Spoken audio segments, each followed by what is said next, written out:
माला अभी बहुत छोटी थी कि उसकी शादी रमेश नाम के लड़के से हो जाती है। रमेश उम्र में माला से काफ़ी बड़ा था। रमेश की पत्नी राम दुलारी की मृत्यु हो जाने के कारण रमेश ने माला से दूसरी शादी की थी। माला के माता पिता ने गरीबी के बोझ तले दबे होने के कारण माला की शादी जल्दबाजी में ही कर डाली। शादी के कुछ दिनों बाद ही रमेश चल बसा और अपने पीछे अपने बेटे मोहित और अपनी बीवी माला को छोड़ गया। मोहित, अगर तू मेरी मान तो तुझे अब शादी कर लेनी चाहिए, और अगर तू कहे तो मैं शर्मा जी की बेटी से बात करूं। वो काफ़ी सुंदर है और बहुत पढ़ी लिखी भी है। हा हा हा हा हा। माला, तुम क्यों मेरी शादी के पीछे पड़ी रहती हो? जब सही समय आएगा तो मैं कर लूँगा ना। मोहित, तुम्हारे पिताजी की आखिरी ख्वाहिश थी कि वो तुम्हारी शादी देख सके। वैसे माला, मैं तुम्हें एक बात बताऊं। ये देखो, इसका नाम चंचल है और मैं इसे पिछले 5 सालों से जानता हूँ। मैं इसी से शादी करना चाहता हूँ। ज़रा मुझे देखकर बताओ कि ये तुम्हें कैसी लगी। ये तो वाकई सुंदर है।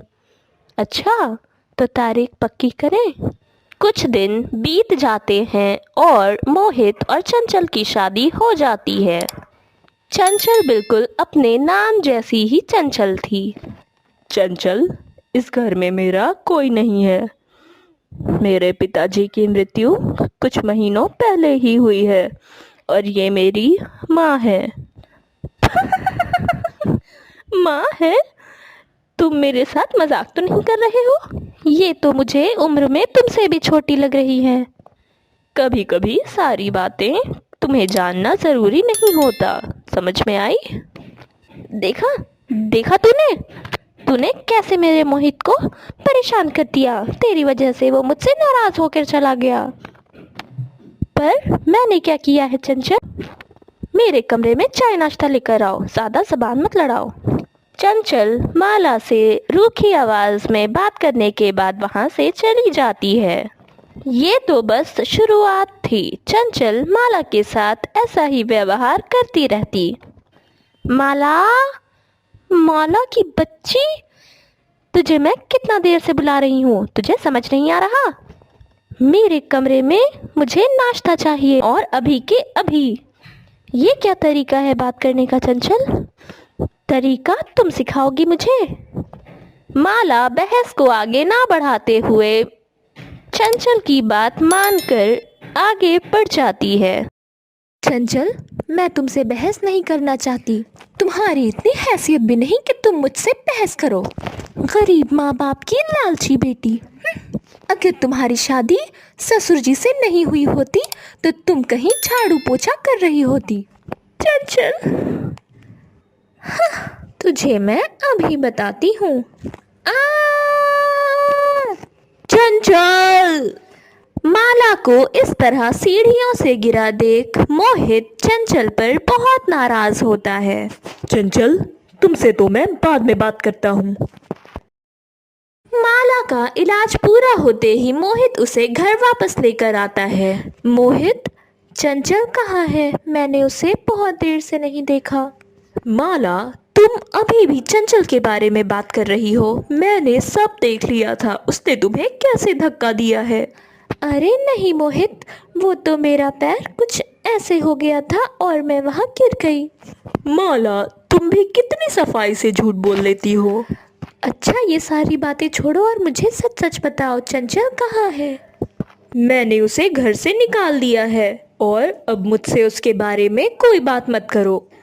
अगर वो इंसानों और रिश्तों की कदर नहीं जानती तो मुझे उससे कोई लेना देना नहीं। मोहित, ऐसा नहीं कहते, वो तुम्हारी पत्नी है। तो माला, उसे भी तो पता होना चाहिए कि तुम भी मेरे बाबा की पत्नी हो। मेरे बाबा मेरे ऊपर तुम्हारी जिम्मेदारी छोड़ कर गए हैं और मैं इस जिम्मेदारी को पूरी तरह से निभाना चाहता हूँ। मोहित, गलतियाँ तो सबसे होती हैं और फिर तो वो तुम्हारी पत्नी है। कितनी भी बड़ी गलती क्यों ना हो, हमें इंसान को एक दूसरा मौका तो ज़रूर देना चाहिए। इसी तरह माला के खूब समझाने के बाद मोहित चंचल को घर वापस लेकर आता है। चंचल, मैं यहाँ तुम्हें बस माला की वजह से लेकर आया हूँ, वरना मैंने तो तुम्हें इस घर से निकाल ही दिया था, और तो और अपनी जिंदगी से भी निकाल देता। मोहित, तुम ये क्या कह रहे हो? मैं रिश्तों की कदर करना बहुत अच्छे से जानता हूँ। उम्र में कोई कितना भी छोटा बड़ा क्यों ना हो, पर माला मेरी माँ समान है। मेरे बाबा उसे इस घर में मेरी माँ के रूप में लेकर आए थे, और अगर तुम इस घर में हो तो वो सिर्फ माला की वजह से।